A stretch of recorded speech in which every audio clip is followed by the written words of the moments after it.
Hello friends, शुरू करते हैं अगला चैप्टर 7 ट्राइंगल्स। अभी तक जो चैप्टर पढ़े हैं उसके बाद ट्राइंगल्स पढ़ना बड़ा ज़रूरी है और इस चैप्टर में हम लोग ट्राइंगल्स को पहली बार पढ़ेंगे और ये चैप्टर आगे भी कंटिन्यू होते रहेंगे किसी न किसी रूप में। ट्राइंगल्स हर जगह आएगा। ये सिंपलेस्ट पॉलीगन होता है। ट्राइंगल क्या होता है? जब तीन रेखाएं, थ्री इंटरसेक्टिंग लाइंस जो एरिया या शेप क्लोज करती हैं, इनक्लोज करती हैं, तो उस इनक्लोजर को ट्राइंगल कहते हैं। ये आप लोग छोटे क्लास में पढ़ चुके हैं। Triangles are important because they are simplest polygons. Minimum 3 lines चाहिए होती हैं किसी भी शेप को क्लोज करने के लिए। उससे कम अगर 2 लाइंस होंगी तो 2 लाइन से कोई भी एरिया क्लोज नहीं होगा, क्योंकि वो 2 लाइन या तो इंटरसेक्ट करेंगी या पैरेलल होंगी। ये हमने पिछले चैप्टर में देखा है। Triangles are important because they are building blocks of geometry. Simplest polygon होते हैं, सबसे सरल बहुभुज होते हैं, सबसे सरल क्लोज्ड फिगर्स होते हैं। और इस चैप्टर में हम लोग पढ़ेंगे सिमेट्री क्या होती है, सुपरपोजिशन या एक्सियम 4 ऑफ यूक्लिड। याद कीजिए, superposition principle, axiom 4 of Euclid, in Euclid geometry chapter हमने पढ़ा था। कॉन्ग्रुएंस को हम लोग समझेंगे, सर्वांग समता। और इस चैप्टर में आपको बहुत सारी चीज़ें प्रूव करनी होंगी। तो मैंने पहले भी कहा था कि अपेंडिक्स 1 अब हर जगह रहेगा इस चैप्टर में, और इसके बाद जहाँ जहाँ भी कुछ भी प्रूव करना होगा तो उसके लिए आपको अपेंडिक्स 1 रिवाइज कर लेना चाहिए। शुरू करते हैं। Triangles which are building blocks of geometry. आपने पढ़ा है ट्राइंगल्स को 3 लाइंस द्वारा क्लोज फिगर जो होता है वो ट्राइंगल होता है। 3 साइड, 3 एंगल्स एंड 3 वर्टिसेस होती हैं। 3 भुजा, 3 कोण और 3 शीर्ष त्रिभुज कहलाता है। इसको ऐसे स्मॉल एक ट्राइंगल बना के ABC के रूप में डिनोट किया जाता है। इसकी साइड्स AB, BC, CA लिखी गई हैं। देखिए किसी खास क्रम में है AB, BC, CA, ताकि पूरा साइकिल कंप्लीट हो रहा है। ये साइक्लिक तरीके से इसकी नेमिंग की जाती है। ABC, side AB, BC, CA। Convention है AB को आप BA भी लिख सकते हैं, लेकिन एक क्रम बनना चाहिए, इसलिए एक कन्वेंशनली इसको AB, BC, CA ही लिखा जाता है। तो ये 3 एंगल्स हैं A, B, C, और इसके एंगल्स पे ये 3 वर्टिसेस हैं, इन पे 3 एंगल बन रहे हैं। साइड्स हैं AB, BC एंड CA।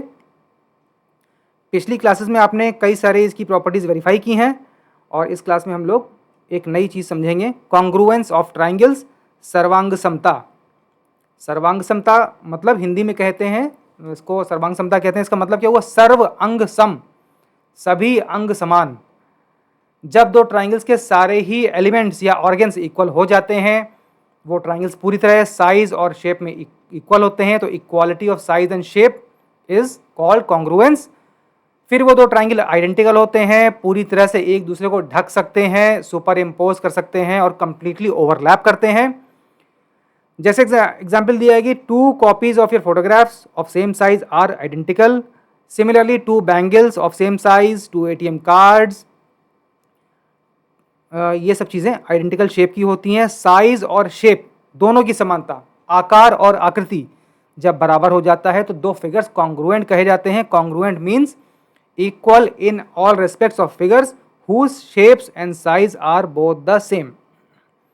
अब इसमें एक्सरसाइज है कि एक सर्किल ड्रॉ कीजिए, एक ही रेडियस लेकर 2 सर्किल ड्रॉ कीजिए और उसको कट करके एक दूसरे पे रखने की कोशिश कीजिए। तो अगर आपने सर्किल सही ड्रॉ किया है और कटिंग प्रॉपर है तो एक दूसरे को पूरी तरह ढक लेंगे। There would be complete overlap. Complete overlap वो होता है जब एरिया आधा हो जाए। ओवरलैप्ड फिगर का एरिया टोटल, दोनों फिगर्स के टोटल एरिया का आधा हो जाता है, वो कंप्लीट ओवरलैप कहलाता है। मतलब जब आइडेंटिकल शेप एंड साइज होगा तो उसको हम लोग कॉन्ग्रुएंट कहते हैं। Congruence is the word.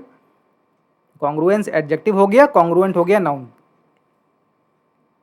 या हाँ, कॉन्ग्रुएंट एडजेक्टिव हुआ और कॉन्ग्रुएंस हुआ एब्स्ट्रैक्ट नाउन। यस, हाँ, एक अच्छा शब्द है, जैसा मैंने शुरू में कहा था कि मैथ्स के साथ साथ इंग्लिश भाषा पे भी आपको अच्छी समझ रखनी है, तो एक अच्छा वर्ड है, इसकी मीनिंग ढूंढिएगा, इनकॉन्ग्रुअस।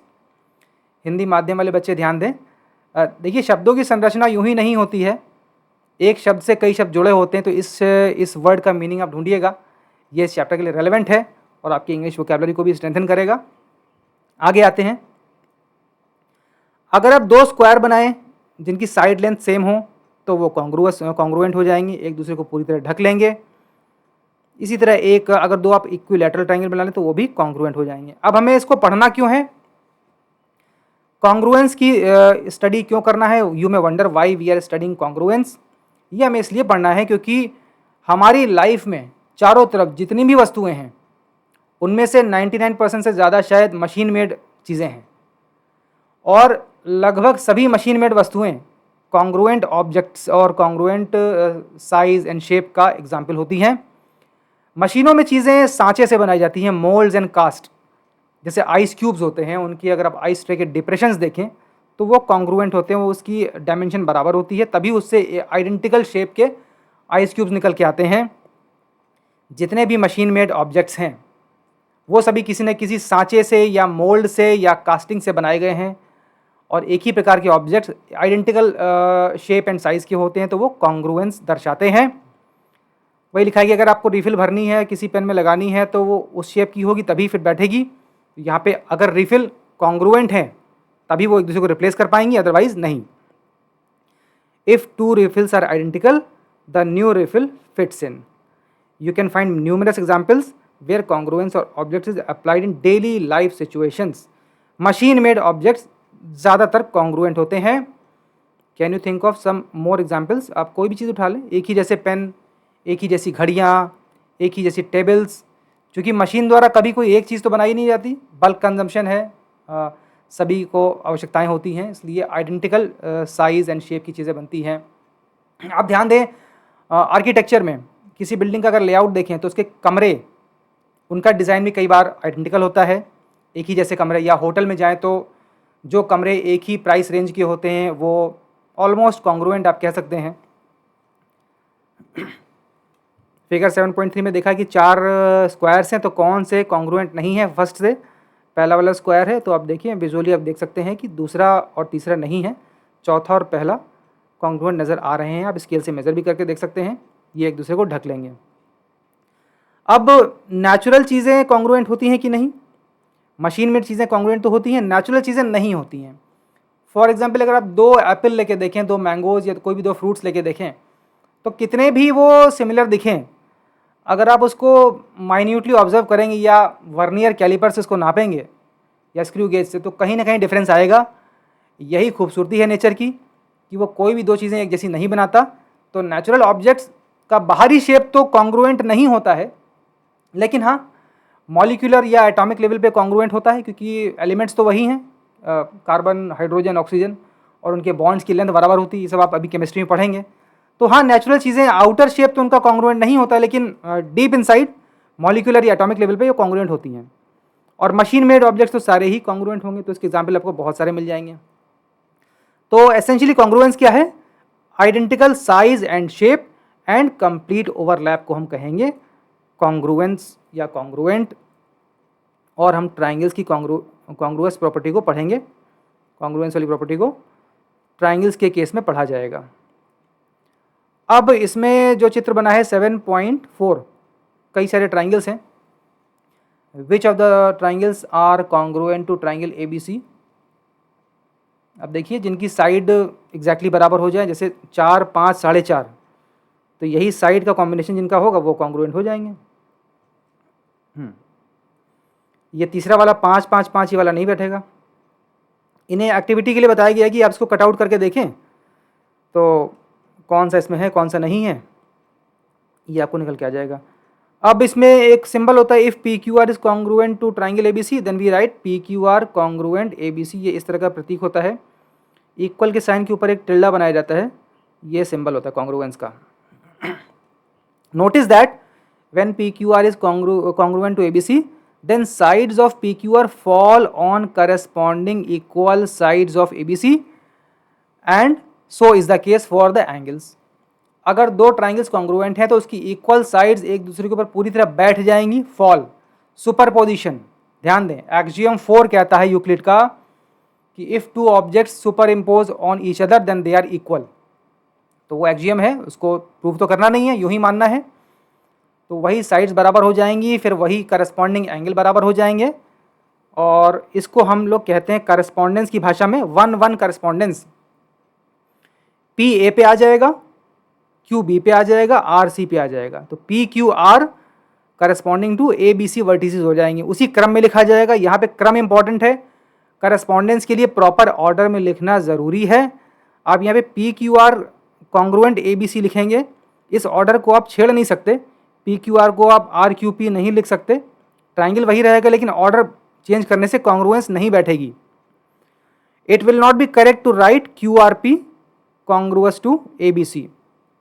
यहाँ पे correspondence is important, order is important. ध्यान दें, कोऑर्डिनेट ज्योमेट्री में भी हमने देखा था ordered pair, they were not just any pair of two numbers.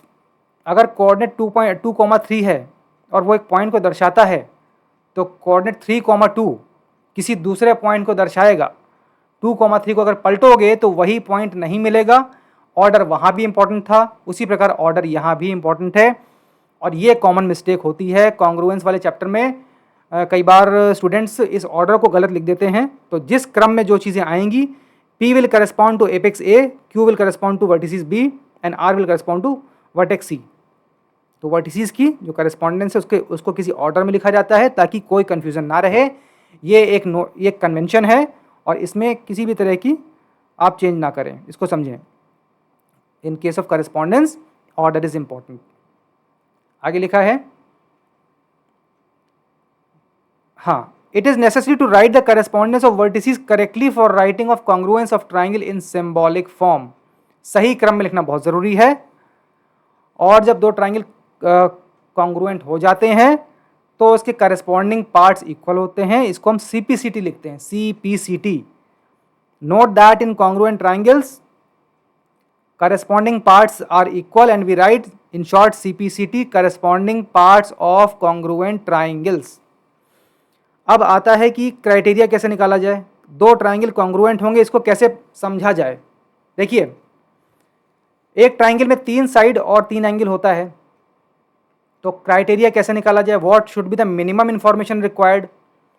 Obviously अगर दोनों ट्राइंगल की तीनों साइड्स और तीनों एंगल मतलब टोटल 12 मेजरमेंट्स आप कर लें और वो अगर करस्पॉन्डिंगली बराबर आए तब तो आप कह सकते हैं कि यस डेफिनेटली ट्राइंगल्स कॉन्ग्रुएंट हैं। लेकिन 12 मेजरमेंट करने के बाद इसको कंक्लूड करना ये कोई मैथमेटिकल तरीका नहीं हुआ, ये तो एक लेबोरियस तरीका हुआ, इसमें कोई मैथमेटिक्स तो है नहीं। तो इस तरह अगर आपने कॉन्ग्रुएंस प्रूव कर भी ली तो वो कोई अच्छा तरीका नहीं होगा, एक अच्छा मैथमेटिकल जर्नी नहीं रहेगी इस चीज़ की। What should be the minimum information required, देखते हैं। हाँ, draw 2 triangles with one side 3 centimetre, are these triangles congruent. केवल एक साइड इक्वल होने से बात नहीं बनती। आगे, अब दो साइड, एक साइड भी इक्वल हो गई और एक एंगल भी इक्वल हो गया, लेकिन फिर भी ये दो ट्राइंगल एक दूसरे को ढक नहीं पाएंगे। आप देख सकते हैं साइड भी इक्वल है, एक साइड इक्वल हो गई और एक पेयर ऑफ एंगल भी इक्वल हो गया, लेकिन यहाँ भी कॉन्ग्रुएंस नहीं आ रही। तो वो कम से कम क्या सूचना हो, वो कम से कम number of elements and nature of elements क्या हो जिनकी क्वालिटी के बाद हम ऑल 12 एलिमेंट्स की क्वालिटी गारंटी कर पाएँ। एक ट्राइंगल में 6 एलिमेंट्स होते हैं, 3 साइड्स एंड 3 एंगल्स, और जब ये सारे एलिमेंट करस्पॉन्डिंग तरीके से बराबर हो जाएं तो वो दो ट्राइंगल कॉन्ग्रुएंट कहलाते हैं। तो सवाल ये उठता है, do we need to measure all 6 elements, 6 × 2 12 हो जाएगा, to ensure congruence for a pair of triangles. क्या हमको ये 12 चीज़ों को नापना पड़ेगा, 3 + 3 भुजाएं और 3 + 3 angles. What is the minimum information required, that is number and type of elements. कम से कम कितनी इन्फॉर्मेशन हो जिसके बाद हम कॉन्ग्रुएंस का दावा कर सकें, क्लेम कर सकें, गारंटी ले सकें। Minimum information consist of independent facts. देखिए, a mathematician can afford to be minimalist, क्योंकि डिडक्टिव रीजनिंग की पावर से आप कम से कम सूचना से अधिक कंक्लूजन निकाल सकते हैं। अपेंडिक्स 1 में हमने पढ़ा था कि हम लोग जब कोई चीज़ डेराइव करते हैं तो डिडक्टिव रीजनिंग के चलते हम एक से दूसरी बात निकालते हैं, चीज़ें प्रूव की जाती हैं।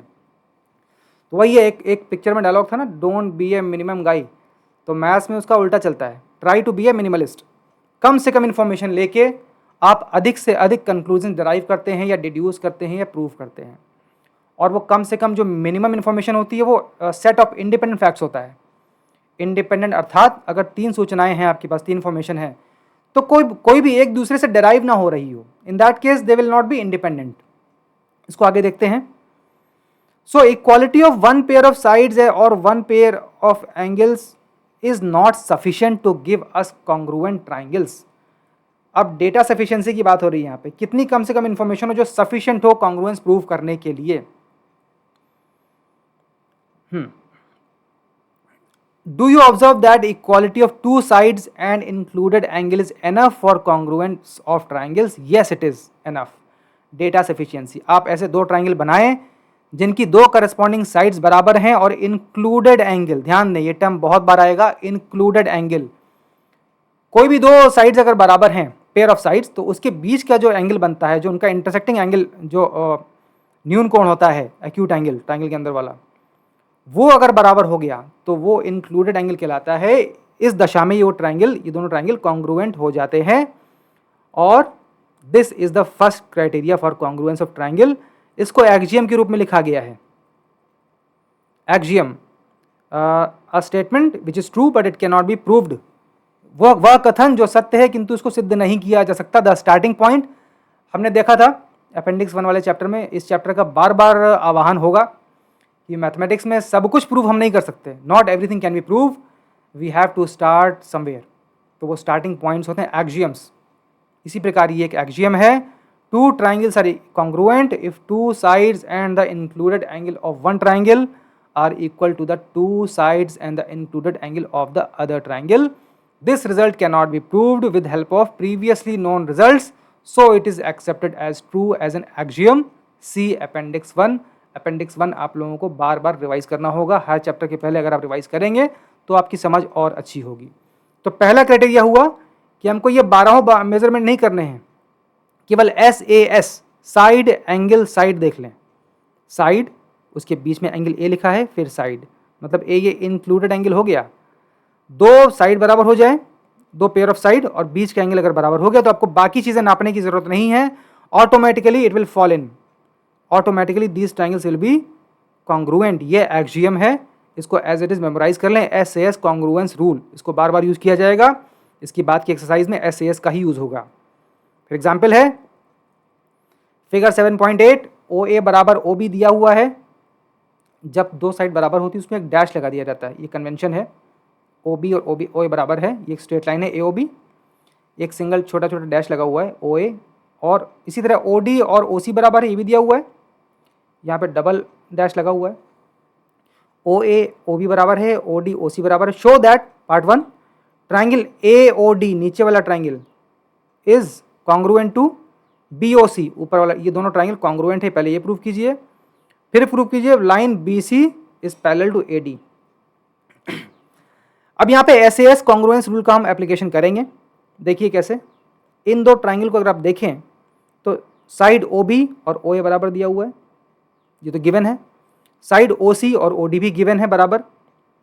एंगल X जो मैंने मार्क किया है, XX एंगल COB और AOD, ये वर्टिकली ऑपोजिट एंगल हैं। चैप्टर 6 रिकॉल करें, चैप्टर 6 को भी रिवाइज करना होगा बार बार। सम्मुख कोण या शीर्षाभिमुख कोण, दो प्रतिच्छेदी रेखाओं के, टू इंटरसेक्टिंग लाइंस के वर्टिकली ऑपोजिट एंगल्स बराबर होते हैं। तो चैप्टर 6 से निकल के आया कि x बराबर हो जाएगा। अब देखिए, अब यहाँ पे आ गया आपका SAS, दो साइड्स बराबर हो गई और इंक्लूडेड एंगल x है वो बराबर हो गया, तो क्लियरली SAS अप्लाइज, और इस एक्जियम के एप्लीकेशन से ये दोनों ट्राइंगल कॉन्ग्रुएंट प्रूव हो जाएंगे। They are congruent due to application of rule SAS। Okay, अब इन दो ट्राइंगल के कॉन्ग्रुएंट होते ही ध्यान दें एंगल Y और Y बराबर हो जाएंगे। CPCT, corresponding parts of congruent triangles. जैसे ही Y और Y बराबर हुए, ये भी एंगल हैं OAD और CBO। एंगल को कैसे पढ़ा जाता है, एंड वर्टेक्स एंड, ये रूल हमने देखा था पिछले चैप्टर में। तो CBO को मैंने Y लिखा है और OAD को मैंने Y लिखा है। ये Y इक्वल क्यों होंगे, क्योंकि ये corresponding parts of congruent triangles हैं, इसलिए ये दो एंगल बराबर हो जाएंगे। अब जैसे ही Y और Y बराबर हुए, आपको मिलेगा लाइन AD और BC पैरेलल हो जाएंगी। क्यों, क्योंकि पिछले चैप्टर में अगेन हमने देखा था ये ऑल्टरनेट एंगल्स हैं। ये जो Z शेप बनता है CBOAD, Z शेप जो बन रहा है, इसमें ऑल्टरनेट एंगल्स बराबर होंगे, और ये बराबर होते ही लाइन CB और AD पैरेलल हो जाएंगी with respect to transverse AB। ये बन रहे हैं एंगल, ट्रांसवर्सल लाइन AB पे आपके ऑल्टरनेट एंगल Y बन रहे हैं, जिसके चलते जब ये दो एंगल बराबर हुए तो ये लाइंस पैरेलल हो जाएंगी। यही सोल्यूशन दिया हुआ है। चैप्टर 6 को रिवाइज कीजिए। चैप्टर 6 हर जगह यूज़ होगा, इसको रिवाइज करते चलें। एग्जाम्पल 2 देखते हैं। AB is a line segment and L is its perpendicular bisector. If a point P lies on L, then show that P is equidistant from A and B. अर्थात किसी रेखाखंड के लंब समद्विभाजक पर स्थित कोई बिंदु उस रेखाखंड के अंतिम छोरों से समदूरस्थ होता है। A point lying on perpendicular bisector of a line segment is equidistant from extremities of the line segment, which is bisected by it. ये हमको प्रूव करना है SAS के एप्लीकेशन से। एक ट्राइंगल APC ऑब्जर्व करें और APC और BPC ऑब्जर्व करें। ट्राइंगल PCA एंड PCB में आप देखें AC बराबर CB दिया हुआ है आपको, क्योंकि लाइन L परपेंडिकुलर बाइसेक्टर है। साइड PC दोनों ट्राइंगल्स में कॉमन है, उभयनिष्ठ है, ओवरलैपिंग है, इसलिए ऑब्वियसली ये बराबर हो गई। और एंगल PCA और PCB 90 डिग्री दिया हुआ है, क्योंकि ये L परपेंडिकुलर बाइसेक्टर है AB का। तो क्लियरली इन दो ट्राइंगल्स में PC साइड बराबर हो गई, कॉमन है, सार्व है या उभयनिष्ठ है। AC बराबर CB हो गया और ये एंगल PCA PCB 90 डिग्री हो गया। तो SAS रूल से ये दोनों ट्राइंगल कॉन्ग्रुएंट हो गए। जैसे ही ये कॉन्ग्रुएंट हुए CPCT के एप्लीकेशन से corresponding part PA will be equal to PB and PA क्या है, पॉइंट P की डिस्टेंस A से, और PB क्या है, पॉइंट P की डिस्टेंस B से। तो ये प्रूव हो गया इस परपेंडिकुलर बाइसेक्टर पे आने वाला कोई भी पॉइंट P इस लाइन सेगमेंट के एक्सट्रीमिटीज़ अंतिम छोरों से बराबर दूरी पर होगा। ये एक स्टैंडर्ड रिजल्ट है, इसको आप मिनी थ्योरम मान के याद रखें। ये बहुत बार यूज़ होगा, ये अपने आप में एक थ्योरम है। यहाँ पे आप एक सिमेट्री पे भी गौर करें। परपेंडिकुलर बाइसेक्टर के चलते कोई भी ये ट्राइंगल दो इक्वल हाफ्स में डिवाइड हो गया है, फिगर 7.9, और ये दोनों equal half are essentially two congruent triangles जिनके सारे करस्पॉन्डिंग पार्ट्स, एलिमेंट्स, ऑर्गन्स बराबर होंगे। इसलिए PA is equal to PB आ गया, which shows that any point located on perpendicular bisector of a line segment is equidistant from extremities of that line segment. Okay, ये standard result है। इस class को हम यहीं कंप्लीट करते हैं। अगली क्लास में इसके आगे बाकी के क्राइटेरियाज पढ़े जाएंगे। अभी इस क्लास को यहीं रोकते हैं, इंट्रोडक्शन क्लास था। Okay, good bye.